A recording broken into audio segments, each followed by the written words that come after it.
And welcome back to the Constitutionals Podcast. I'm your host, Chad White. If you didn't know, this is the premier podcast for the website cpluscomedy.com. Like I just said, it's a website. Go there. Welcome back in. Here we are with another special episode, as you can see by the 0.5 at the end of whatever number episode this is supposed to be. I'm recording this. Here's a little trade secret behind the scenes. This is a couple of weeks in the future. No, wait, in the past. This comes out in the future. I don't know, man. We are in the past, and I'm recording this so I don't forget what was said in the conversation. I try to do this as often as I possibly can, but then sometimes I forget.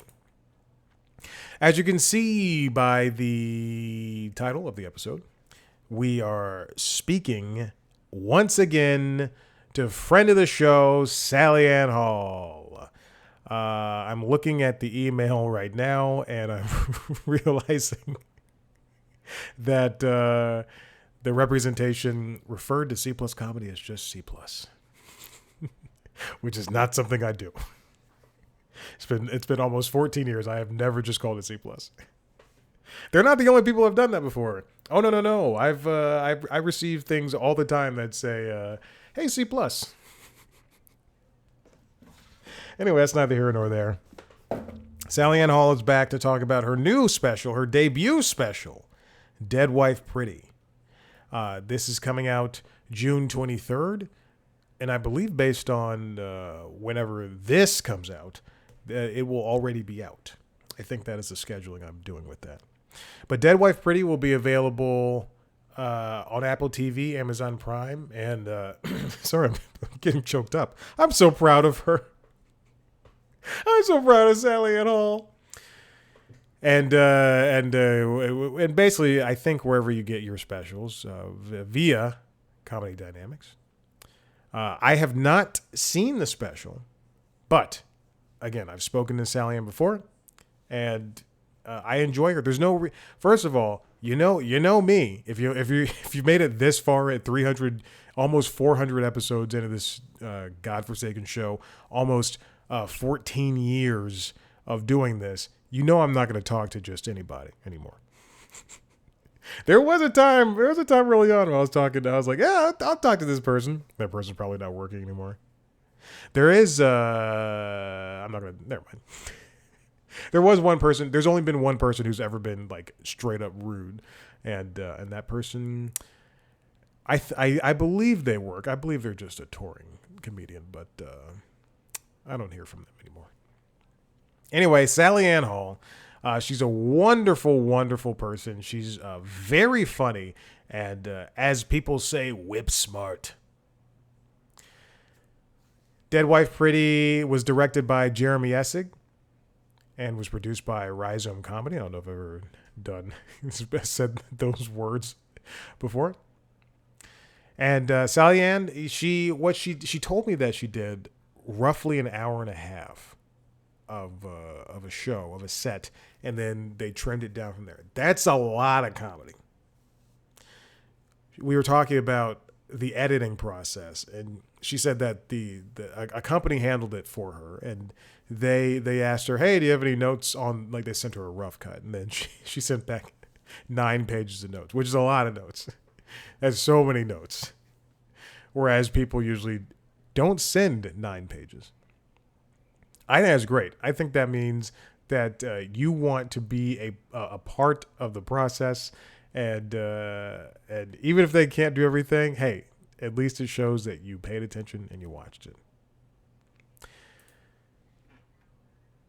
If you're in New York, you can see Sally Ann do different things. She appears at different venues. She'll also have a watch party for this show. Somewhere. I'm not going to say where. But I know she's having a watch party. And it's going to be exciting. If you want to, you can follow her on social media, on Instagram and on TikTok at me Sally Ann. You can also follow her on YouTube, if that's your bag, at D for Danger Films. She's a good follow. She uploads a lot of stand-up sets, but also, this is the most important part. It's not just clips of her stand-up. She also does a lot of, and this is what I think more comedians should do. She also does a lot of just like delivering to camera comedy things. So it's just like a what's the front facing camera, like bits, and they're great. They're funny. And you know me, I'm never on social media. But the idea that I follow somebody and they do that and I think it's funny, come on, man. Remember, Dead Wife Pretty. It's out June 23rd, and you can find it on Apple TV, Amazon Prime, and pretty much wherever you get your stand-up stuff. Thanks to Comedy Dynamics. Sally Ann Hall is a wonderful comedian. If you want to check out a video version of this interview, go to youtube.com/C+Comedy. We're going to see video versions of most of the interviews I've ever done. Go to cpluscomedy.com to see all the other stuff. Subscribe to other podcasts, Late Night Lady, the Late Night Show, and LinkedIn Logs, the jobs and business news podcasts. Watch those on youtube.com/C+Comedy. Follow us on social media at C+Comedy on Instagram, Blue Sky, TikTok, and YouTube. Me on those platforms at Chad Black White. And now for my conversation with Sally Ann Hall. Can't wait to talk about comedy, whatever, all of it. Comedy, whatever, all of it, including a Dead Wife Pretty. Is that what the new project is called? Yes, that's the name. Okay. Of the special. It's his first special. Like, oh my gosh, that's crazy. That's a huge step. That means you can't turn back now. I know. I've debuted. I'm a debutante. Yes. I'm out. So yeah, I think it's very representative of what it is that I do. Mm-hmm. So I'm happy with that. My sister, I'm in the South, so my sister, she did debutante stuff, and like a real coming out when she was like 16. Yeah, I think if 16 is the age, then that's what time she did it. Yeah. Wow. It's a crazy experience because like I had to go to the ball, I guess. And I remember seeing it and it just being so foreign to me because it is just like I guess it's like a rite of passage in the South. I don't know, but I don't know if people still do it. But I remember distinctly it being like this super formal affair. And she had to wear this big, giant dress. And I don't remember if I dressed up. I'm sure my mommy dressed me up. And like, yeah, we had to go to this whole thing. And it was something that took, I think, months of her life to prepare for it too. Yeah, because did she like go to charm school and stuff, or? I'm sure there was like an after school thing or a weekend thing that she went to, and just like had to learn manners. Like that's a crazy thing to me. Yeah, I definitely have never had anything like that, but we've heard about it, and yeah, it's like a very like a Southern belle. Like a proper woman needs to have a debutante ball kind of thing. I'm surprised that she did not meet her future husband there. Because I'm sure that's what those were. They used to be for. For sure. Yeah. Oh my gosh. Anyway, Dead Wife Pretty. Now that you've come to this hill and you've crested it, how long did it take you to prepare for this special in order to get this thing out and get these jokes ready and have everything done and ready and primed for you to go on stage and to film it? Oh man, 10 years, short answer. But I knew that I was going to do it for a couple months and then the date like kept changing. So to prepare, I tried to do as many hour-long sets as I could, which I have done before, but like usually it's for like a college or for sometimes like a corporate event. So I have to tailor my jokes to the event. And this is like, okay, what is everything I want to say? What are all the jokes that I feel like represent me? What are my Mhm. favorite jokes? And what jokes just don't fit? And I have to kill my darlings or Yeah. save it for, the next special or for when I tour after it comes out. So it was a lot of I did choose some jokes where I'm like, this usually doesn't do well, but if this is all my fans, people sitting in the audience, people who already like me, I'm Yeah. like, okay, I'm gonna go for it because Yeah. they're here for the dark stuff, the weird stuff, and quite frankly, the dirty stuff. But I remember like 2 weeks before I filmed the special, I was opening for a comedian in Connecticut. Mhm. And it was one of those things where they're like, you're opening slash hosting. So sometimes there's a host, there's an opener who, Right. host us 10, 15, opener, maybe 20 to 30 minutes. And then the headliner does like an hour. Yeah. But it was one of those things when I showed up, they're like, you will be hosting and opening. So you're going to do 30 minutes and Whoa. then they'll do an hour. And I was like, great, I need time to practice. The headliner did not show up. It was a 7 o'clock show. I got there like 6:30. Headliner, it's like stuck in traffic. It's 7:30. Oh. We're like, okay, we have to start. And so they were like, we started at 7:40, Oof. and they're like, just talk until they get there, and then You're we'll right. shine a flashlight letting you know they're there. The headliner got there at 8:40. Oh my gosh. So I ended up doing a full hour, and then the headliner did 30 minutes because they were like, we got to let these people go. Yeah. So I did, luckily, and I'm like, hey, I'm about to film my special. So I'm happy doing an hour. And luckily the audience was really supportive, but there was that sense of like, is she here yet? Oh No. Okay, man. I'll just keep going. So that was an unexpected way that I prepared for my special. That's so funny. That must like doing an hour when you don't expect it must feel like some type of Olympian like Herculean thing to have been done. You know, a couple of last week rather. I was in Savannah, Georgia, and I decided to give myself a little running tour. So I ran from downtown all throughout the city, but I did not know how long I had gone for until I went back to my Airbnb and I stopped my watch and I went, oh shit, it was like almost 5K. It was almost 10K, you know, Whoa. which is like a very long run for me because I don't do distance. So I can only imagine that you stepping up on stage and like hoping that or thinking that you're going to do 30 initially and then having to extend that out as long as possible, basically your entire set for the special. It Yeah. just what like did they tell you in the middle of it or did you just continue Well, talking? I kept They being like, never is she told like here? And they're like, no, stretch, you stretch. go on to And, act two. yeah, it felt like I was like, in those movies where they're training a kid in like martial arts or wizardry or whatever. And then they're put to the test and they're like, I have to remember something my master taught me. Right. So that was what it felt like going back and being like, okay, I'm going to do my dog herpes bit. Yeah, I right. guess I have to. We're here now. You said that my dog got up and came over here as if you were talking about him. Oh boy, Maverick, what do you have to tell me?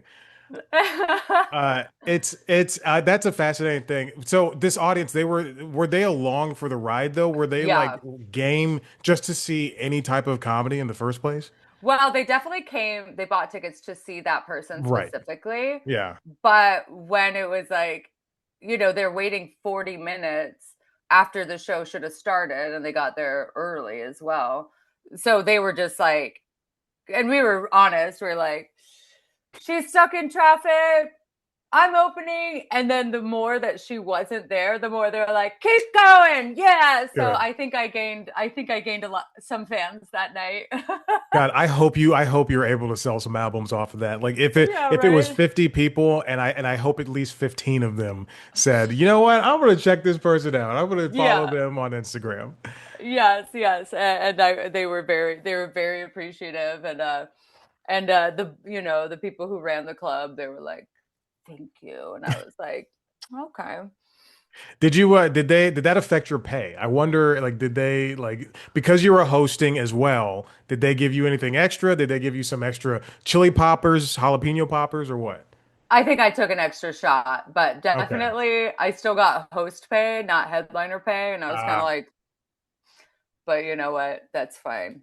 yeah. This is my 16-year anniversary of moving to New York, so I Hey. am celebrating today. Oh my gosh, I'm so glad I can celebrate with you. Did you get Yeah. yourself a cronut? Did you see Pizza Rat? Oh my God. I feel like I've dated Pizza Rat. And I did have cronuts, and you know what? I prefer regular croissants. Really? That's a hot take. Yeah, it's like give me a croissant or give me a Give me a donut. donut. Yeah. I Hmm. don't I don't need to. I remember people stood in line for hours for that Yeah. thing. I'm like, Yeah. oh my God. What's your favorite New York treat? Oh my gosh. You know, when I came to New York, I had a lot of black and white cookies because we Re- just didn't have that from where we're from. And I just love the Wow. simplicity, the yin and yang of it. Yeah. I did have a lot of black and white cookies. Wow, that's a deli classic. I think I can go get a Yeah. black and white cookie right now. That's They'll never crazy. leave. Yeah, those are very good. I remember when I was a kid, I did not like them at all. But as an adult now, I yearn for them because they are something special and unique. Yes, and they're not too sweet. Mm-mm. I like them. Hmm. I've never Yeah. been to New York, but I always I have like a list of places on my Google Maps that I'm always ready to go to. And then what unfortunately I did find out that at least a couple of them are chains, and it's like it's just fascinating to me how there's regional chains, and then when you're from outside of that area, you go, oh well, I think I would love a Bojangles, and then you see a Bojangles on every street corner in Yeah. like South Carolina, you go, never mind, I'm good. Yeah, literally. Yeah, the real like shops, like the only place you can get this, those are dying out. Hmm. Hmm. Yeah. I miss, yeah, and everything that I read about in New York comes from the New York Times. So all the Mm, food stuff I get is from the New York Times, and I'll see like the best pizza slice being made, or the best ice cream being made, and I get so yeah. jealous. But then I remember that there's also good places around here, so I try not to, and then also I can go visit. So visiting would also be good. Yeah, and also when the New York Times writes about a place, you know that place is fucking booked out Yeah. forever and it's going to be an absolute nightmare. You're like, oh, they say this is the best burger. You're going to have to wait 2 hours for a friggin' burger. So Yeah. it's like, once the New York Times writes about it, I'm like, I will go there in like 6 months, And maybe. and then you forget about it. 6 months, I think, is like, but that's the perfect time because Yeah. hopefully the hype has died down, but they have Yeah. not closed down yet. Yes, and that's the delicate balance because sometimes they do close down. That happens a lot. Yeah, yeah. Now, are you and your husband going out to eat all the time? Uh, God, I we order in a Order in. lot. Mm. Like it's so much. Or we have a little car, so we're like, let's save money. Let's be really frugal and pick it up. And that's like us being like, look at us, we're so responsible. Yeah. But going out to eat, we do like it. We go out to like bars. We like Hmm. dive bars. We like that experience. Yeah. Every time we go to a new city, we're like, let's find the trashiest bar and have a ball. Yeah. Yeah. Now, have you ever gone to a dive bar and then accidentally walked in on their comedy night? Yeah. Yeah. I have. And then I sometimes will be like, if I know the person, I'll stay. And if I don't, I'll be like, they won't. They won't notice. Yeah. They won't see. But I will say I did go to a dive bar in the Midwest, I think Wisconsin. It Hmm. was after a show. and it was a college show, so there was like no drinking. It's not like a real club. And I'm like, I need to just go to a dive bar, have a drink. And like in the state, like they were like little casino, little games. And I'm Okay. from Idaho. So in Idaho you can still like smoke in some dive bars. Yeah. You can gamble. It's trashy, things are cheap, but like I feel very at home. But I was all dressed up because I just done a show. So I Yeah. walk in and I'm getting like some looks, but I'm like, I belong here, no worries. So I'm just chilling, minding my business, and then a song comes on and it's WAP. Okay. And I know all the words to WAP. So I start singing it. I'm like, woohoo, just hanging out, living my best life. And as soon as the song is over, everyone in the bar starts laughing, like dying laughing, like, what the fuck was that shit? That's, and like it was played as a joke because everyone hates that song, apparently. I don't know what it is. Men hate that song. Black, white, people who are rap fans, people who don't like rap, like everybody is like, I fucking hate, like men specifically hate that song. And I did not realize, and I just left right after that, like, oh, I might get hate crime. Like this is so scary. So yeah. Do you like that song, WAP? No, I'm gonna be a part of that populace and say no, I don't like that song. But you know what? Here's the thing. Here's the thing. You said that was in a college town. I swear to God, the last time I heard that was all at college events when I was in Yeah. college, and like it was insane. And then you would see people, and they would get into a line dance and line dance to it. Oh my God, it's like the new Cotton Eye Joe. Speaking of which, another song I have not heard in a long time. Oh, that's one of, I really, when we got married, that was like, I'm like, we have to have No, cotton. no, you did Every not. dance, every No. event that I've ever been to in my life. If them be forgotten of you. Like I'm when that so comes embarrassed. on, I lose my mind. I get like real white trash. I love that song. Did you watch New Girl? Because I remember when Jake Johnson's Nick, he loves that song. He loves to sit in the car Oh, and fist pump to that song. I haven't watched New Girl, but I love that energy Hmm. because it's like everyone's like, what the hell? I'm like, this is when it comes out. Song just makes me get real country. I don't know. You're telling me that if you were in Prospect Park, the only park I could think of, Central Park, you were in a park and there was a festival going on and they started playing WAP or Cotton Eye Joe, you would start Take getting off my down shoes bad. and hoe down. Absolutely. Yes. Yes. Take off your shoes. Well, how are you gonna have a hoedown with your shoes on? You're right. I'm You sorry. gotta. I roll up my pants and everything. I assumed you'd be going in there with flats. You show up in there with flats and Take them right off. take it right off. I'd kick them right off and get no. Yeah, it's Cotton Eye Joe's. Ah, classic. Is Cotton Eye Joe your hype song for before you go on stage? You're a person who puts on giant headphones and just starts blasting. There was one time I did Yeah. stand up. I think I don't know. It was like let's 2018 or 2019.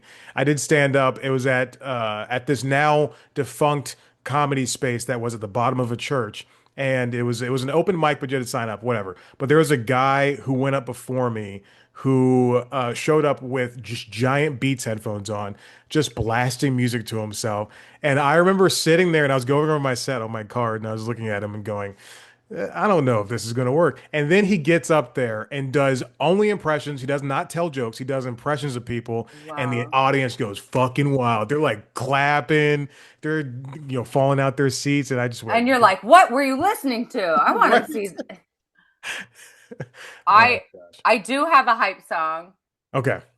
So I love. Do you know Santa Gold? Yes. I love her. She has a song called "I Can't Get Enough of Myself," Hmm. and I think it's like a very fun song. But I'm just like, it's all just like braggadocious. Yeah. Like, oh, I love myself. Yeah. Yes. So yeah, I played that song. Try to get my confidence up. But I think as a comedian, as a performer in general, you kind of have to have that false identity about yourself until it proves itself true, or you just keep lying to yourself. Either way, you just have to keep telling yourself, "Hey, I'm doing great. I'm doing well. I'm gonna go up there. I'm gonna tell some jokes. They're gonna laugh." That's pretty much it. Yeah, no, the delusion is a crucial part of the process. Delusion. Uh, and also because sometimes it doesn't go well. You Hmm. know, you have a bad show, and I do think, it's important to be like, okay, what did I do wrong? What could I have done better? How can I improve? And think of it critically. But there also is a part that has to be like, they just didn't get it. I'm still great. Yeah. Like it wasn't for them. Uh-huh. And a lot of times that's correct. Like when I did cruise ships, I, headline, Yeah. did long sets, and some shows were amazing. And some shows not so much Mhm. because I'm not and this is why I stopped doing cruises, but I'm not really a I'm not for that environment. The comedians that did really well on cruises were not comedians I wanted to be. Right. uh I felt, the humor, I had to really tone down my dirtiness, my Yeah. feminism, my stories. I had to kind of make them a lot more appropriate, Yeah. but here's the thing, cruises like loved racial humor. They Really? love, yeah, because they're boats full of Republicans. Like, That makes sense. Yeah. they don't want to hear any man hating stuff, but if Hmm. you tell like a misogynistic joke, like wink, wink, they'll love it. They'll eat it up. So there were times where I was like, oh, wow, maybe I suck. They really hated me. And there was a girl who worked on the cruise who was like the comedy host. And she was like, Mm. I hear the same jokes all the time. You're original. And I'm like, you know what? Those cruise comedians who are crushing on cruises would eat shit in Brooklyn. Yeah. Eat absolute shit. Yeah. So there is a bit of like knowing what you do, knowing where you are, and being confident in that, even when it doesn't work. Hmm. So the delusion Yeah. is helpful. And when I'm like getting down on myself, I'm like, you need to be more delusional. Yes. You Yes. really need to be Be like, I'm fucking awesome. I'm bringing it, and I like what I do, even if other people don't like what you do. Don't change what it is you do for yeah. those people. You just have to find your crowd. So when I did my special, I was like, this is my crowd. And I felt like I had a stronger point of view than when I'm trying to water myself down Yeah. for like, a touristy crowd who's, trying to have fun with their families and not really be challenged and Yeah. in that kind of way. Because I had to do like an hour and a half of material. And at that point, I'm digging deep. At Yeah. that point, I'm like, okay, y'all are going to hear about my childhood. Y'all are going to hear about my trauma. And they're like, we're on vacation, bitch. Like, we don't. And I'm like, that's what I got. That's what I got. That's who I am. I can't keep it like I can't make jokes about the buffet for an hour. Like, Right. Yeah. And then you're stuck on that ship for, the duration of the cruise, and you've already done this set 4 or 5 or 6 times in the past 3 days. So why not have fun? Why not mix it up? But also, you don't want to be considered a good cruise comedian. Like as you said, those people wouldn't be able to make it out in the real world of comedy. That is going out to Brooklyn or to LA or Chicago yeah, and actually doing real sets. And I like the people that I hear about that are on cruises, working cruises all the time. It's great. They can make some money. That's awesome yeah, for them. But why don't you, as much as the audience should challenge themselves to hear something that doesn't necessarily agree with them, so yeah, too should the comedian be like, you know what? I'm gonna go to a place that I don't necessarily fit in. I'm not in this. Like I'm not a part of this the group or the type of people that they see all the time, and I'm going to challenge myself to be better. And I do like that. And I do appreciate that, especially in a stand up that is not widely known because Jerry Yeah. Seinfeld can go. He goes to Chattanooga. I went to school in Chattanooga, so he goes to Mm, Chattanooga all the time. And yeah, that's a great audience, but people are going to laugh at you at your jokes no matter what because you're Jerry Seinfeld. But if yeah. Sally Ann is able to go to bumfuck, Delaware and tell Yeah. some jokes and succeed, then boom, that's a real comedian. You know what? That's amazing that you mentioned Delaware because I remember. Okay, so I'm bipolar. So sometimes I'm mostly depressed because I'm Mhm. bipolar too. But every once in a while, I will have manic episodes Okay. where like I don't sleep.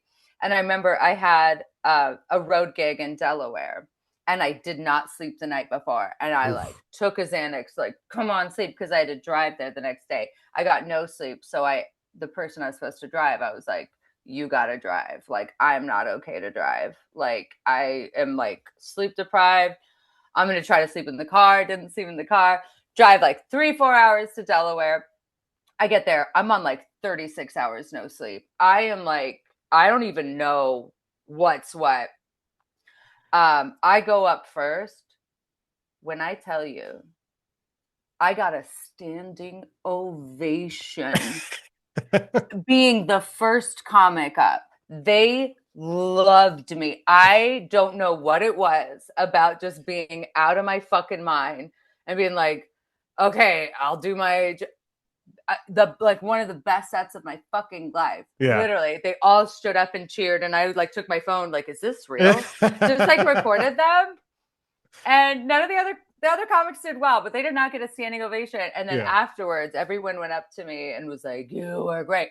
And this is like middle-aged folks, Hmm. like people that I would see on a cruise, I think, but I'm not sure they picking up what I'm putting down. So Yeah. there, it does surprise what connects with people, and even on cruises, what I would get a lot is like young people because it's a lot of boomers and like they're like millennial children Yep. and their young children. Yep. And so I'd have like some millennials come up to me and be like, I thought you were great. And I'm like, why did you say it like that? All right. I thought you were great. Yeah. But so I do think it's important to be able to play to different types of crowds, but the finding the fine line of like being true to yourself Hmm. as a comic. But doing the special was just like I get to be all me Yeah. in that weird, dirty, fucked up way. Did you ever since you did that gig, did you ever think, hey, maybe I should take a bunch of trucker pills in order to stay awake for 12 for 36 hours? Yes, I was like, is that the secret? Yeah. It's just like being sleep deprived. I have wondered that before. Because you haven't gotten a standing ovation since. Like I've seen everything you've done online. No, no, I have not. No, No, see? I have not. Sorry, Not sorry to for bring it up. stand up. I have gotten it for singing. I sing in French. I do a really good Edith Piaf impression. So Really? yeah, so I was a singing bartender for 6 years at a New York piano bar. So sometimes like when I get booked on random shows, I don't really sing very much. People I went a little bit into like the musical comedy route, Mhm. but like when I tell you people fucking hate it. Like people who are expecting classic stand up, you Uh-huh. start singing, they're like, "Oh, fuck this like theater bullshit." Yeah. Some people can pull it off with like a regular crowd, but I'm not, and I don't play an instrument, so it's not like super chill. I feel like Right. the musical comedy that people like who are like stand-up comedy purists, the only musical comedy that they'll accept is like an ugly man speaking over a soft guitar, just like speaking his jokes, not singing. That's what they like, but he has to be ugly.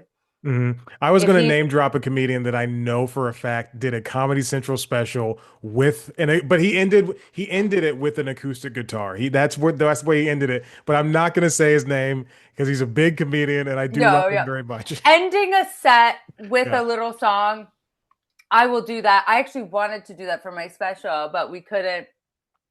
the rights and the parody. Like they were Mm, very nervous about doing it. And honestly, I'm like, after speaking for an hour and a half is not like the most ideal time to yeah. sing a fucking song that's like difficult vocally. Yeah.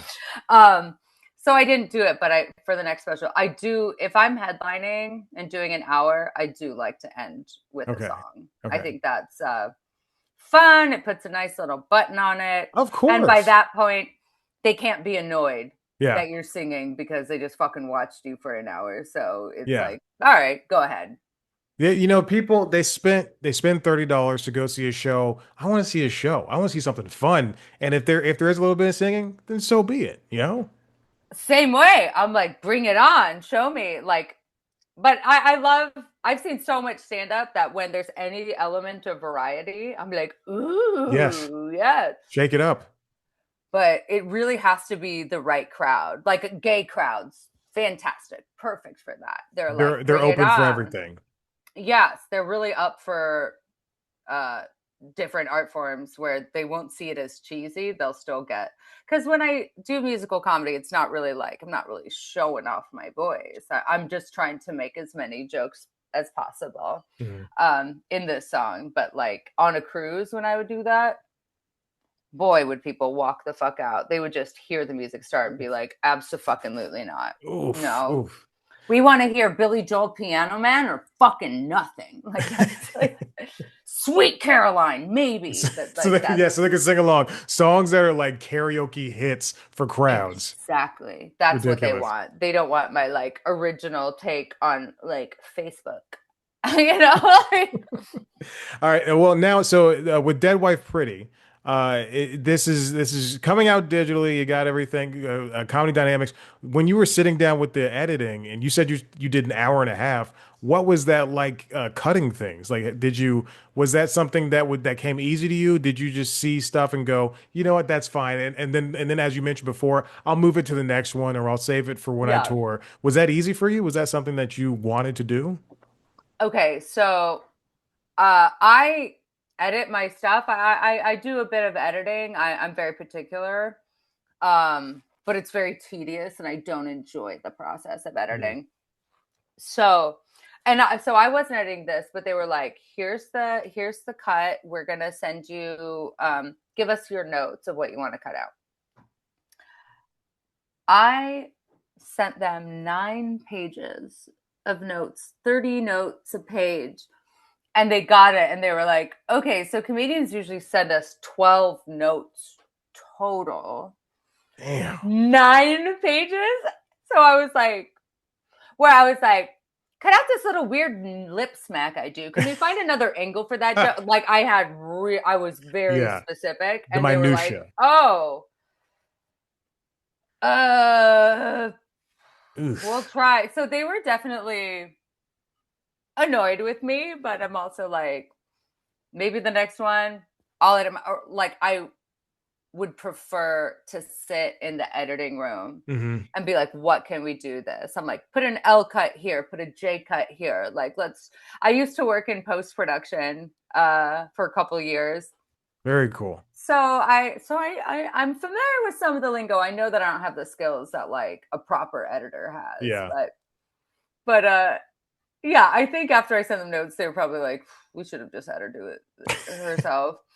But it was a grueling process. I really did not like I watched it for the first time and within 5 minutes I'm like, turn this fucking shit off. Like I cannot look at myself. I Uh-huh. cannot like it was so, because like watching yourself is awkward, but then watching yourself try to be funny is just, there's something so embarrassing about it. What do you think the story of this show? I have to cut all these interviews myself, and I'm just sitting here like, what a stupid fucking question. Look at this dumbass idiot. Look at him, his stupid little shirt. Oh my God. Is she trying to make her laugh? Oh, look at him. Like so fucking dumb. It's so dumb. I Literally. get it. I get it. I understand. Yeah, and then you got to kill that voice in your head. Yeah. And so I like took a shot and was like, "All right, let's do this. Edit it." And then I had like a really critical eye, obviously 9 pages of notes. And then and then they call me, we go through some of the notes, what they can do, what they can't do. Hmm. And most of the stuff they're like, we can't do that. I'm like, yeah, I don't know. I was just, that's fine. Yeah. It's gonna be fine. And then, I've seen I still haven't watched like fully from front to back the full edited version because once Okay. once they sent it off, that was it. Yeah. So I was like, if I'm watching it and I can't change it anymore, that's gonna make me fucking crazy. So I'll Mm. just wait till it comes out and watch it with all my friends. June 23rd, you're gonna sit down. You're gonna have a watch party, classic watch Yes, party, and yes. just press play. I'm gonna have a watch party at a dive bar right by my house. Okay. Phil's. So this dive bar, and I started. I've been here for like 5 years in this apartment, and so we've been going there for a long time. And so I know the owner, I know the bartenders, I know a lot of the regulars. They're all neighborhood people, and I'd always come like after one of my shows, and they'd be Yeah. open, and I'd be like, I just had a show, so everyone knows that I did comedy. Okay. And then I invited a lot of people from that bar to my special taping. Oh, And the owner came, some bartenders came, some regulars wow. came, but that was the first time they'd ever seen me do comedy. So the next time I walk into the bar a couple days later, they were like, "We're so glad you're funny. We had no idea. We did Yeah, not yeah. know." And we were like, "Oh, it's going to be so uncomfortable if this regular at the bar fucking sucks." But Hmm. they were like, "Oh my God, we loved you. It was so good." And they were like, "Can we have the watch party here? Can we have the premiere here?" So they offered. And I was Oh, like, "Oh, thank you. Oh my God. Yay." So that's so I'm fun. so I'm so happy that like the people who mean the most, that like their opinion matters the most to me, because I was a grumpy bartender for many years in New Uh-huh. York. We're very harsh. So the fact that my local bar was like nicer to me after that. They're like, every time you come in saying you're a comedian, we meet a bunch of comedians and they fucking suck. And we Hmm. Hmm. so that they were like, "Oh, you're the real deal." Oh, it felt so good. It really did. What kind of treats you guys gonna have? Is there going to be a cake? I need something sweet there so that everybody, they have their drinks, they have food, but then boom, you get cake, some cupcakes maybe. Deliciousness. Oh, I didn't even think about that. Oh You're my welcome. gosh. We were like, "Oh, should we get like a signature cocktail?" And I'm like, "A shot of tequila?" That's what I do. Tequila. Yeah, but no, that's a great idea to Yeah. have some little treats. Yeah. I'm a producer in my day job, so I'm just full of ideas. Yes. Oh my God. That's a great idea to have Yeah. some cupcakes. Wash down the dirtiness with some sweetness. Yeah, yeah. I hope you guys have a wonderful time at this watch party because that's just so great to like be surrounded by people you know and you love, and then maybe some other folks who are going to be there at the bar going, "What's this comedy thing?" And then you're all it's Yeah. just blasting over the loudspeakers, your jokes, the laughs of the audience watching there at the bar. That I that's just feel I feel like I'm just going to be sitting at the edge of the bar watching everybody watch me. watching everybody. Um I like that. yes, and I'm like, "Look, it's free to come, Hmm. but you have to buy or rent my special as the price of admission I like on that. your own account and get my numbers up." So I'm Yeah. hoping everybody will do that. And I'm going to be really fucking annoying about it and be like, show me the Yeah. confirmation. $7. That's it. That's all you have to spend. That's all. And I even think renting is. I think it's like $4. Renting's like four. Yeah, right? Yeah, just do it. I You know. actually have no idea how much it's going to cost. I know nothing. I look. If I assume renting is going to be It's going to four be to seven affordable. dollars, Yeah. and look, people, if you live in New York, you can spend the money. I live Come alone. on. I can spend the money. You Yeah, know. it's $30 for a comedy show and a 2 drink minimum. Come on. This Yeah. is less than that, baby. Exactly. Well, Yeah. Sally Ann, I don't want to take up too much more of your time. This has been a joy. Yay. Congratulations on Dead Wife Pretty. I hope that it does super well for you. And yeah, we got to get those numbers up. But this has been a pleasure. And I just Thank you. love talking to you. It's every time I open TikTok to post something on C Plus Comedy's account, I always see you up front. And I'm just like, there she is. I know her, friend of the show. Yes, a huge friend of the show. Thank you for having me. You have such course. great energy. Oh my gosh, I'll try to stop. You have such great energy, and keep doing what you're doing. Keep producing. Keep fucking, living the comedy world, comedy dream. There's so much going on all the time. So There is. I'm so happy to have someone like you who's like curious and looking forward to things. There's a lot of people who are like really awful and jaded about comedy, and Yeah. it's like There's no point. there's no need. Yeah, exactly. Yeah. All right. Well, you have a good rest of your night, and I hope to talk to you again soon. Thank you. Bye, Chad. Bye.